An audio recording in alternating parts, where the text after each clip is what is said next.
So again, as mentioned, from a sustainable development perspective, procurement itself is a very effective means, is an effective tool to obtaining more sustainable outcomes. We're not requiring new processes or additional policies. We're not building upon various climate policies, for example. It's really an ongoing function. And the way we approach it is that if we can tweak this existing function even slightly towards more social and environmental sustainability, then this is a very good thing. And again, helps raise awareness about sustainability across the economy and provide a positive signal to foreign investors as well that this is a priority and this is an investment space.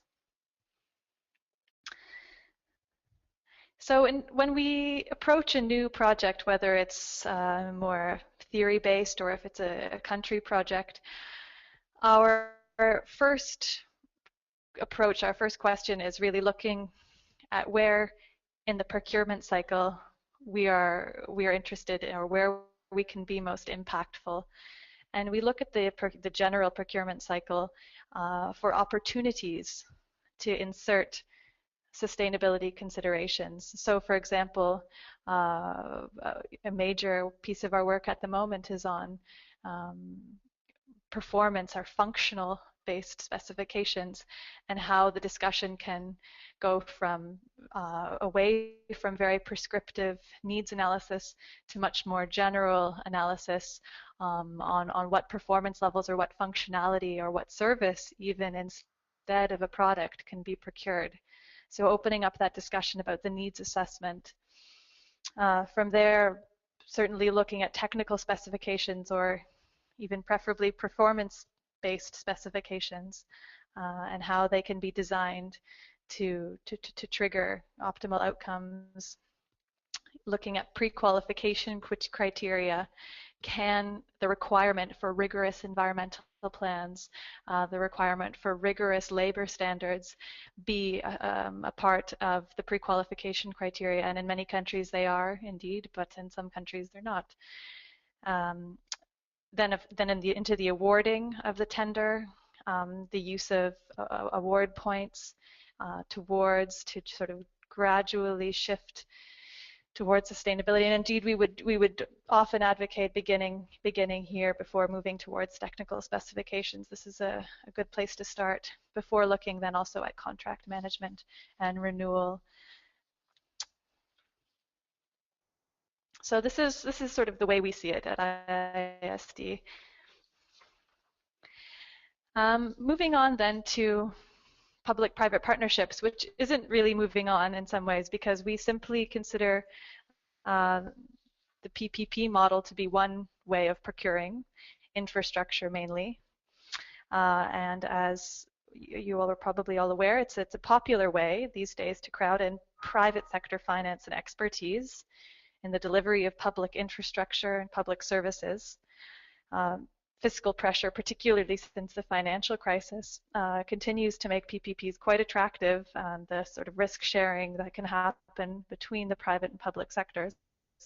But we're not certainly blind advocates, and we see it as one tool among various approaches for procurement. Here's a sample on the screen of some of the sort of publications you could find on our website. So again, PPPs, P3s, PFIs, different names, mostly similarities, some subtle differences, but in terms of a sustainable development perspective, what would we generally look at?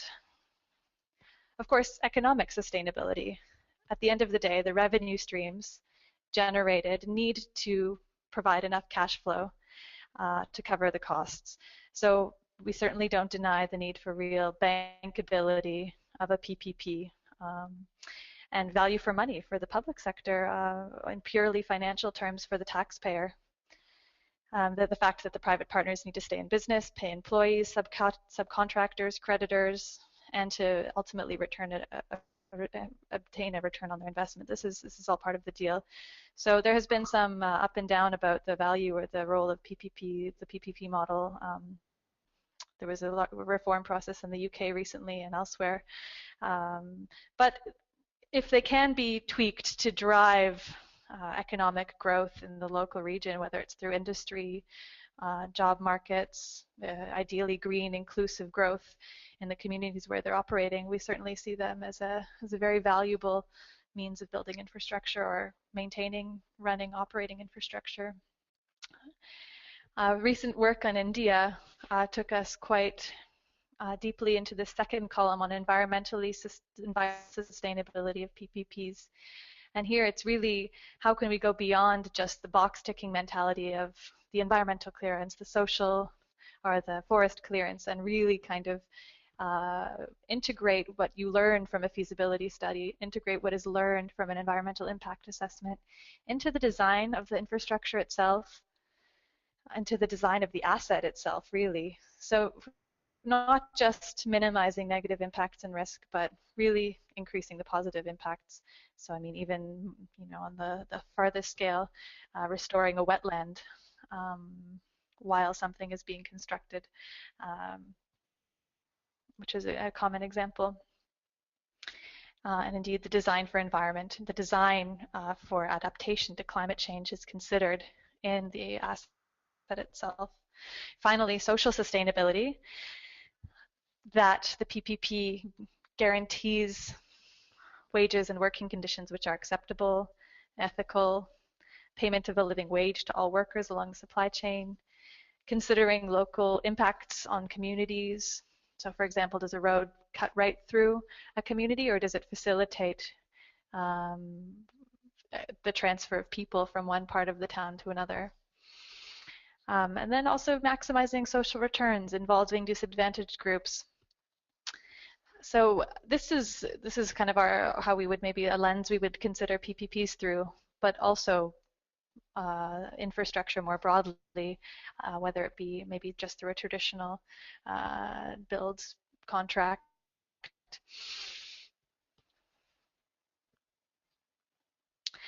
I thought I would take the opportunity to look quickly at some country examples of our work on SPP and PPPs. These are some either past projects or projects that are wrapping up at the moment. And then my colleague Mariana will take us through some of the ongoing projects, things that are on our plates right at the moment. So I'll just start with an example, our recent work in India. But in 2008, we did some work on sustainable public procurement, developing template specifications across a range of about 5 different products. And this was done with the Ministry of Environment and Forests. But more recently, our work took us to India to look at the PPP model in infrastructure, and whether or not 4 safeguards, environmental clearance, wildlife clearance, forest clearance, and the land acquisition and resettlement policies were delivering value for money. And we worked with Thomson Reuters in trying to quantify some of the costs to the environment should the safeguards not be implemented, or should the land acquisition safeguards not be properly implemented. What are the costs? How can we kind of calculate the negative, the externalities? And that report is available on our website for those of you that might be interested. And some of our current work in India is on energy savings companies, which Mariana will mention. In Vietnam, this was work very much on strengthening institutions. There's a centralized procurement platform that reports to the Prime Minister, which we provided some institutional analysis and feedback for, some policy review. And it's also assisted to establish the Center of Excellence on Sustainable Procurement, in addition, there was a more kind of concrete aspect to the work, which we usually aim for, in which we provided technical assistance to the Ministry of Education, who were interested in procuring new furniture for their schools in wood, but wood that was sustainably harvested locally. So this was sort of the pilot project component of this country project, which wrapped up a few years ago now. And Mexico is a bit more recent work, and this is really work on SMEs. And while kind of on paper, there are some really impressive provisions granting SMEs access to public procurement contracts, the implementation is quite weak. So my colleague Marian has been looking at what some of these reasons are, and one of them is certainly that the electronic procurement system is actually favoring larger suppliers as opposed to some of the smaller SMEs that should be qualifying. So we're looking here at how can SMEs use public procurement contracts to improve guaranteed access to finance. In Ghana, what was notable on this project was that the responsible entity for sustainable public procurement policy was indeed the Public Procurement Authority, but also the Investment Promotion Agency. So what the Investment Promotion Agency had done was identified their priority target sectors for foreign direct investment. So they had identified infrastructure, electronics, food, and forestry. And the idea was that if the procurement authority focuses on these sectors as well, this will provide just additional added certainty for foreign investors to invest, as there would be some domestic market demand already generated, and that would provide an additional guarantee. In Brazil, some of you may be aware that they have local content requirements in parts of the country, which is a preference to goods and services that meet Brazilian standards and Brazilian methods of development and technological innovation. It's indeed a margin of preference of 25%. So procurers can essentially procure preferentially from local suppliers if the cost is up to 25% above the price of foreign manufactured alternatives. So we looked at what this provision means in terms of synergies with environmental performance and how to incrementally integrate environmental criteria in addition. Finally, then, in South Africa, some work that I also have already mentioned. Our work here was really questioning whether or not Black economic empowerment, which is a strong provision in procurement legislation in South Africa, kind of hinders or helps bringing in a stronger environmental component to procurement. Indeed, we saw them as complementary, and generated some discussion around there, and a report on that research will be available on our website soon for those of you who might be interested on that country-specific case study. So this is just a brief splattering of some past and somewhat current projects. I'm just going to pass over the headset to my colleague Mariana to take us through some current work.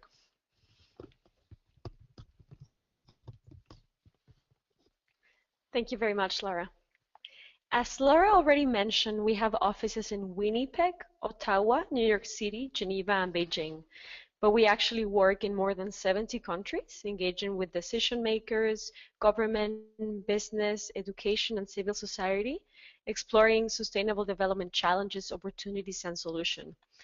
We decided to share some of our current projects with you. Not because they're the most important, but they're interesting to share for you to have a better idea of what we're doing on the market. The first one is Bhutan. IISD is undertaking a 3.5-year project in Bhutan. This is fully funded by the European Union. And this project seeks to develop practical approaches to scale up government demand for environmentally and socially sustainable goods, services, and infrastructure. The Green Public Procurement in Bhutan, or GPP as we call it, the GPP project, aims 3 things.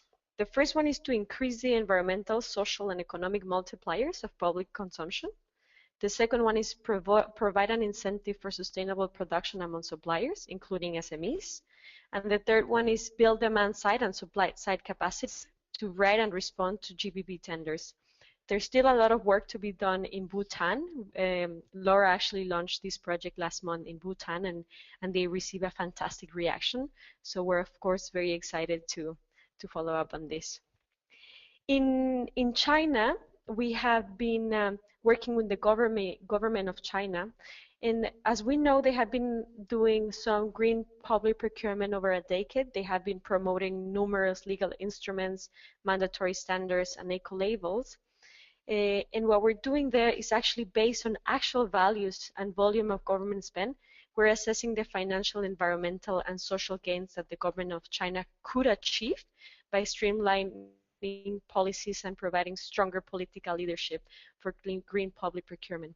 So we're actually putting a number on the environmental and social gains for GPP. Very, very exciting to quantify this. In Latin America, we're exploring with various Latin American governments the design of framework agreements that incorporate sustainability requirements.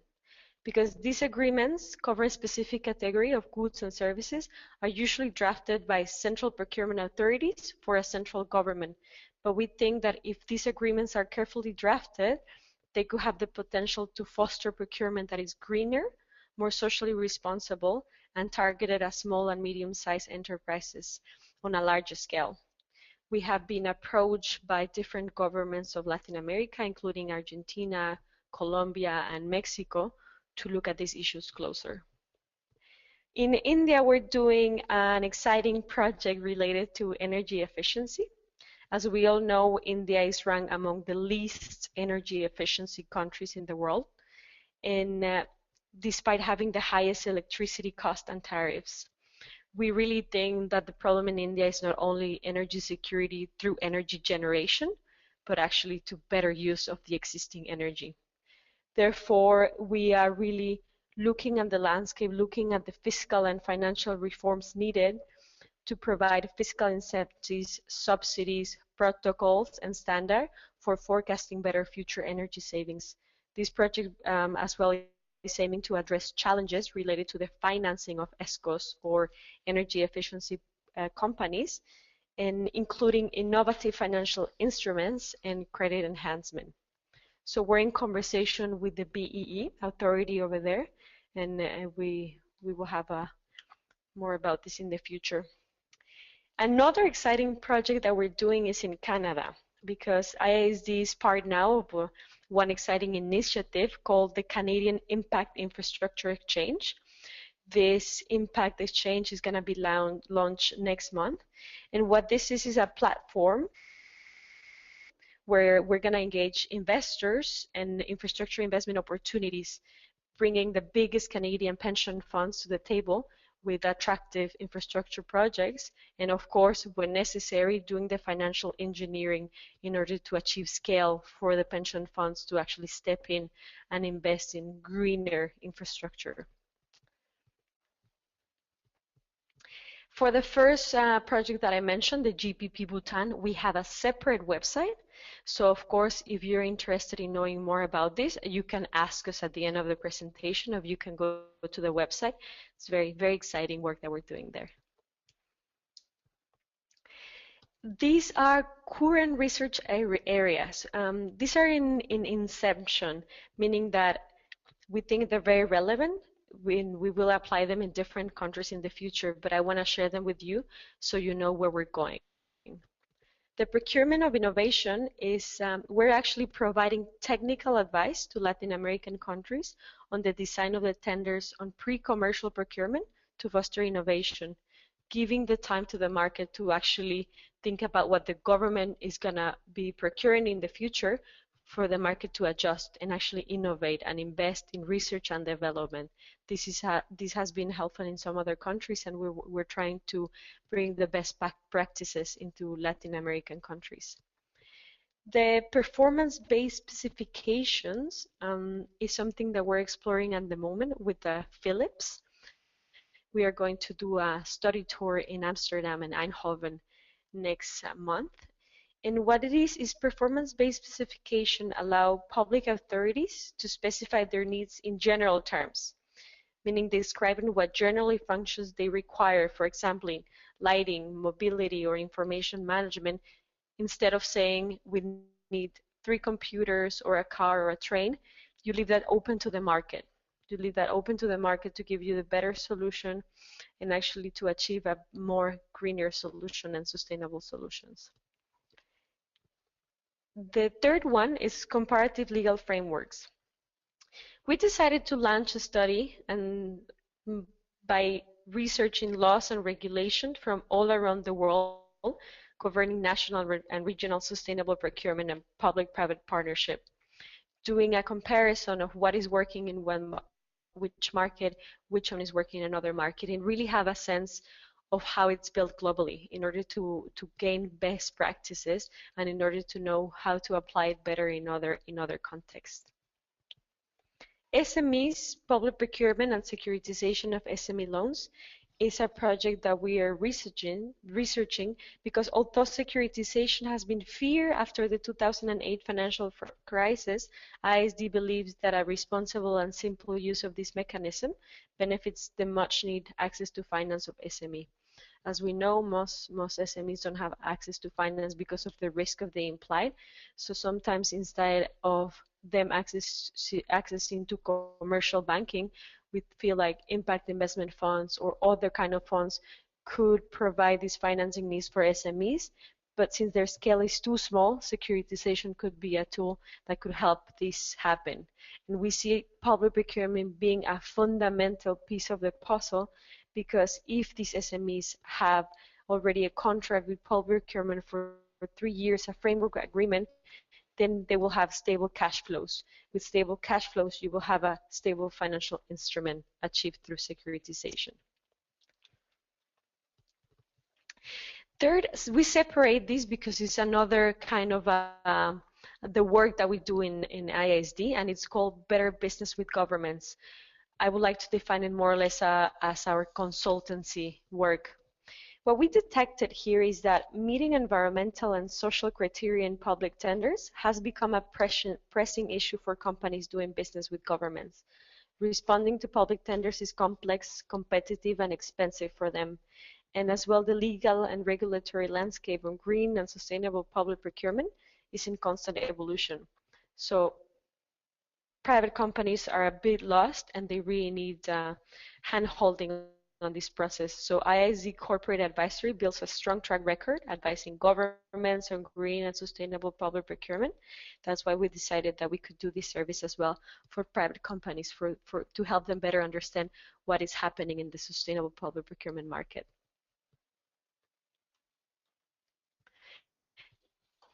Finally, the Partnership for Procurement and Green Growth will be presented by Laura, that she's leading. So I will pass the handset to her. Yeah, just coming towards the end now. The partnership was founded under the Global Green Growth Forum, the 3GF, in 2012. And what it does is bring together members from industry and public sector and non-governmental sector as well to sort of brainstorm, discuss, share best practice, and work on projects together to advance green industrial development, innovation, green jobs, and technology transfer. So the members are wide-ranging. We lead the partnership. However, we also have the Confederation of Indian Industry, Danfoss, Philips, as mentioned, Thomson Reuters, Office Depot. There is a public entity from Brazil. So there's more information on the website if any of you are particularly interested in this partnership. But we keep the administration quite low. We're not a very busy secretariat, but what we like to do is when our partners have something to share or when we have something to share with the partners, that we can quickly be in touch with each other and develop project ideas or execute project ideas together. So for anyone who's interested for more information, please visit the website or let me know. So really that brings us to the end of our summary of the IISD work, public procurement and infrastructure finance. We'd like to open up the floor to questions if there are, or otherwise I look forward to future webinars. Thank you. Thank you, Laura, for that excellent presentation, and thank you to your colleague, Mariana, excuse me. We have a couple of questions that came in over the course of the presentation, and looking at the clock now, we have about 14 minutes to discuss and answer before the 1 hour ends up. The first question that came in, well, so the questions can be directed at both IISD and perhaps UNEP, but I'll direct them at you, Laura, and Mariana first. The first question is from Jeremy Tamanini. Excuse me if I'm mispronouncing that name. And the question is there data available estimating the extent to which public procurement is sustainable, segmented by country? If not, what would be possible approaches to estimating these values? And I believe we have something to say, but if you want to take a stab at answering that first, Laura, go ahead. Yeah, no, I mean, this is certainly one of the major challenges of working in this field is the sort of lack of synthesized, compiled data on public spend, maybe in general, but certainly on sustainable public procurement or on sort of more green purchasing. I mean, for sort of broader public spend data, we look on a country-to-country basis on information that's available in the public domain. Or for OECD countries, we would often use OECD databases. In terms of, again, more SPP-related data, this is exactly what our project in China aims to do coming up, for example, because the sort of absence of any knowledge on what is currently even being sort of slightly tweaked towards more eco products or the products carrying the eco label, the absence of much aggregated information on that is part of what inspired that particular proposal. So we'd be happy to let you know how it goes, but we do feel that there is a great absence in the data domain.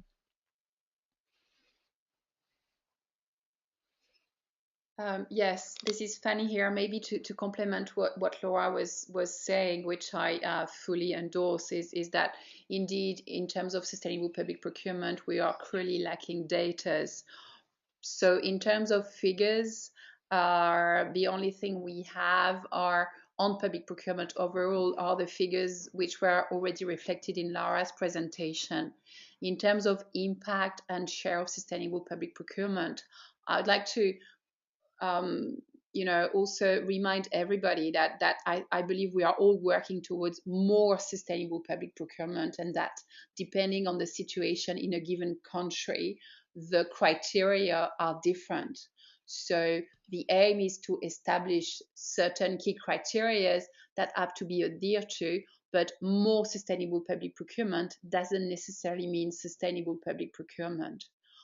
We are very much hoping that in the context of the discussion on the definition of the Sustainable Development Goals, we may have some targets which will be around sustainable public procurement, which means that countries would need to report on their progress towards more sustainable public procurement. So at this occasion, we could define baseline guidelines, criteria that would help us have a common understanding of where we stand. Although we don't have these clear figures, we are trying in the context of the Sustainable Public Procurement Programme of the 10YFP to program a better understanding of where things stand. And I'd like to refer you to the State of Play on Sustainable Public Procurement, which is a report that we launched at the end of 2013, which is based on a global survey of stakeholders, asking them where they stand with regard to sustainable public procurement. So you can find it on our website. The two other points I wanted to mention is that we are precisely looking at this issue of monitoring and impacts in the context of the Sustainable Public Procurement Programme of the 10YFP. We've got one working group on impact and one working group on monitoring. So I would invite the participants to this webinar who may be interested in both issues to find out from the 10YFP Secretariat, Sustainable Public Procurement Programme Secretariat, where we stand, and to possibly join these working groups. That's it from me. Thank you. Thank you, Fanny. I saw a hand up from Eveline, and I know that Eveline has to leave early. So Eveline, I'm going to go ahead and unmute you in the occasion that you have a question that you would like to ask. Eveline, are you there? Do you hear me? Yes, we can hear you. Are you here? Can you hear me? Go ahead. Okay, thank you. Thank you very much for this most interesting presentation. I have a question regarding the program on the legal framework that was presented. And I wanted to know, is there an overlap or similarities with the 10YFP SPP work program on legal aspects? Do you understand what I mean? Because Hello, I Eveline. thought, Yes. yeah. Absolutely, there should be. This is quite an ambitious undertaking. One of our consultants, Marina Roete, who was presented on the staff slide, she has kind of been charged with the task of putting together, doing a real global survey of what policies and legislation are in place. And we kind of had requested that she start with work on countries that where we're currently working, or where we have upcoming projects or future projects. So I know that has slowly been undertaken, but it's really quite an ambitious project that needs a bit more time and human resources to do it sufficiently. So thinking it's a good point that there should be collaboration here with the 10YFP and related work. Thanks, Eveline. Thank you. If I can add to what Laura just said, I exactly had the same question as Eveline. And as you know, under the SPP program of the 10YFP, we are planning to have a working group working on legal issues. So far, this working group hasn't really started for two reasons. The first one is that we didn't have sufficient funding so far to support the work, but also that we wanted to make sure that the work of the working group was going to help the implementation of SPP on the ground. So I think that thanks to this webinar, we have more information on what IISD is doing. And if that's okay with Laura, we may come back to you to better understand what we do and to see how the 10YFP SPP working group on legal issues could complement or build up on your work.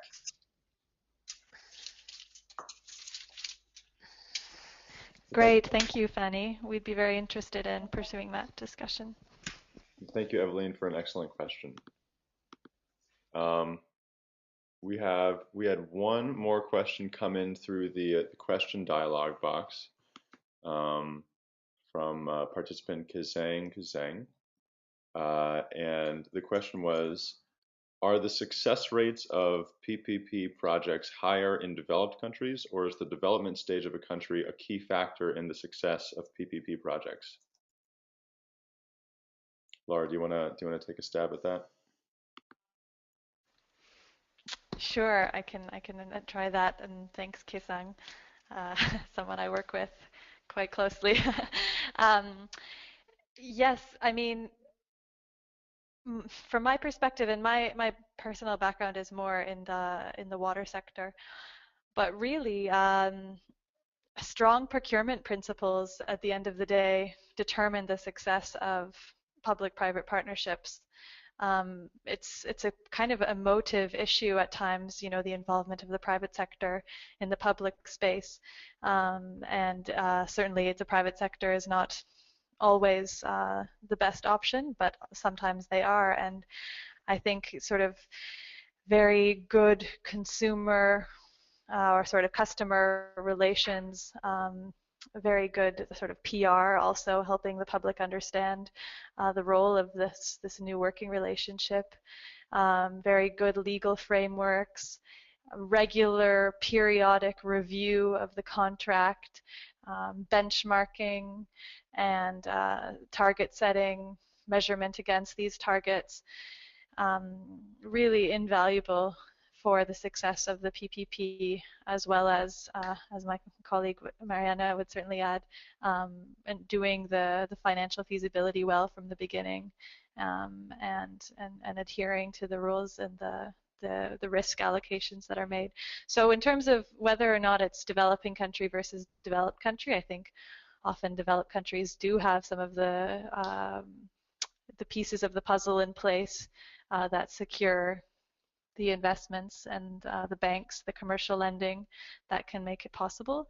But I think a lot of it comes from as well public policy and procurement principles being in place, which could be in any part of the world done well. So that would be it from me. Okay, thank you for that response, Laura. We currently have no other questions submitted in either the question box or hands raised. We have 3 more minutes before the technical end of this webinar.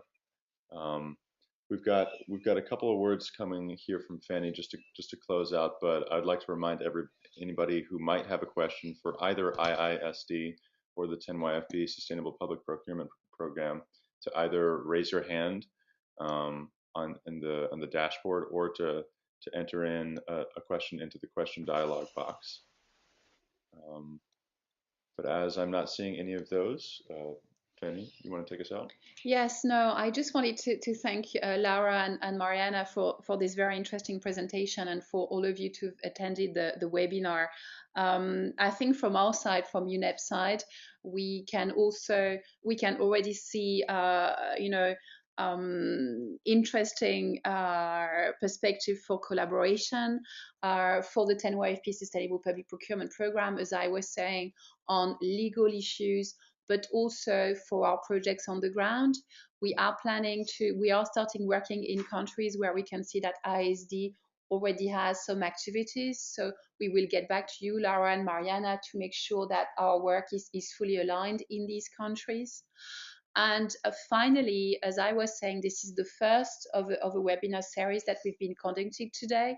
So we would appreciate if the participants to this webinar could come back to us with any suggestion or any comment on how you found the webinar today, how useful you found it, and any suggestion you may have for future series. We are planning for these webinars to be held every 2 months, and we've got a couple of institutions which have already indicated that they were interested in sharing what they do. One is CEST, based in Costa Rica, and the second one is India Railways. So we will come back to you with the date of the next webinar, taking into account the comments that you will have sent to us in order to make sure that this is useful for you. And we are very much hoping that you will find time to participate in this webinar again. With this, and at 3:59 p.m., which I believe is right on time, I'd like to thank you for attending the webinar today, and I wish you a nice end of the day and a nice weekend. Goodbye to all of you. Thanks, everyone. Bye.